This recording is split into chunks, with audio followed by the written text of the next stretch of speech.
Hello friends, কেমন আছো তোমরা? তোমার সবাই ভালো আছো আশা করি। আমি ভালো আছি। দেখো আজকে আমি কী কী রান্না করেছি, আর তোমরা বাড়িতে কী কী রান্না করেছো আজকে রেসিপি ঝটপট করে বলে দাও। দেখো এখানে গরম গরম ভাত আছে, ঠিক আছে? এখানে ভাত, এখানে আছে দেখো শিম, আলু, বেগুন দিয়ে একটা সবজি করেছি, ধনিয়া পাতা টমেটো দিয়ে মাখা মাখা একদম। এখানে আছে মেয়ের জন্য পাতলা করে মুসুরির ডাল। এখানে আছে আলু আর কবি ভাজা।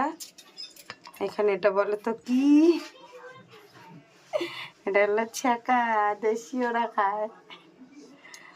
এটা হলো ছ্যাঁকা, সজনা পাতা কচু পাতা দিয়ে ছ্যাঁকা, দেশি ওরা বলে পেলকা এটাকে। দেখো, সো যারা যারা খেতে ভালোবাসে কমেন্ট করো, আর তোমরা কি কি রান্না করেছো ঝটপট করে ভিডিও